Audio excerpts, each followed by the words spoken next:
Friends, मैंने एक कटोरी उड़द की दाल और थोड़ा सा मैंने मसूर की दाल ली है।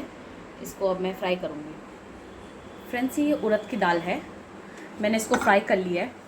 अब देख रहे हैं ना कैसे हल्का हल्का ब्राउन हुआ है। और ये बनने के बाद बहुत टेस्टी बनता है और खुशबू भी आता है इसमें। आप देखिए, दाल को हल्का सा फ्राई कर लेंगे ना तो आपके दाल में बहुत खुशबू आएगी, प्लस खाने में भी टेस्टी लगेगा आपको। अब मैं इसको प्रेशर कुकर में सीटी लगाऊंगी 3 से 4, फिर उसके बाद मैं दाल को छोंक दूँगी। आप बताना आपको ये दाल की रेसिपी आपको कैसी लगी। आप देख रहे हो प्रेशर कुकर में मैंने 2 या 3 सीटी दी है। सेम मेरा दाल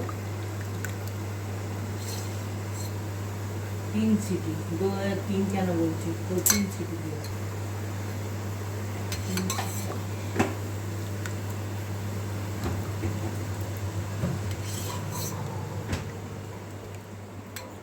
এবার আমি কড়াইয়ের ডাল বা উড়দের ডাল বানাচ্ছি, সেটা আমি সিদ্ধ করে আলাদা রেখে দিয়েছিলাম। এবার ছোঁক দিচ্ছি আমি একটু 5 ফোড়ন, তেজপাতা, হিং। হিং মাস্ট, হিং না দিলে কড়াইয়ের ডাল ভালো হয় না। এবারে আমি একটু আদা দিয়ে দিলাম, আদা দিয়ে দিলাম,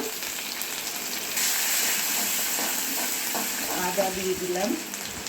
এতে একটু গুঁড়ো লবণ, স্বাদ মতন লবণ দেবেন আপনারা, সামান্য হলুদ, বেশি নয়, সামান্য ধনে গুঁড়ো।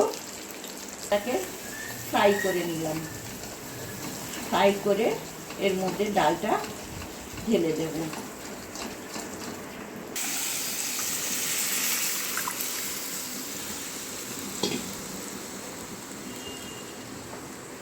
একটু তেজ আঁচে এটাকে ফুটিয়ে নিতে হবে, তবে ডালটা খেতে টেস্টি হবে।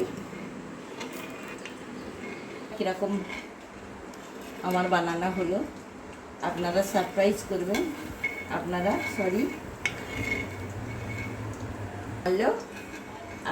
কমেন্ট করবেন। কড়াইয়ের ডালটা রেসিপি পুরো কমপ্লিট। আমি এবার ঢালছি একটু গরম মশলা আর ঘি দিয়ে, ডালটাকে নামিয়ে নিলাম। আপনারা কমেন্ট করবেন কেমন হলো রেসিপিটা। অনেক ডালটার খুশবু এসে গেছে, যদি আপনাদের ভালো লাগে তো কমেন্ট করবেন। ডাল আমাদের রেসিপি, কড়াইয়ের ডালের রেসিপিটা তৈরি, এখন কমপ্লিট। অবশ্যই খেয়ে আপনারা বলবেন আপনাদের কেমন লাগছে। ভালো লাগছে। করলা ভাজা, মুগের ডাল, টিফিনে পোস্ত দিয়ে খাচ্ছি, তাতে নিরামিষি।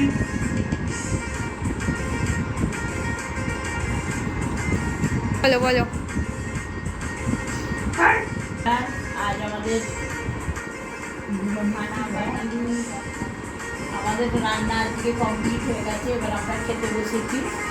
আমাদের রেসিপি আছে ভাত, কড়াইয়ের ডাল আর চিচিঙে আলু পোস্ত আর করলা। কেন কি আজ নিরামিষ, এই জন্য আমাদের এই খানা তৈরি হয়েছে, আজকে খাবার তৈরি হয়েছে। আমাদের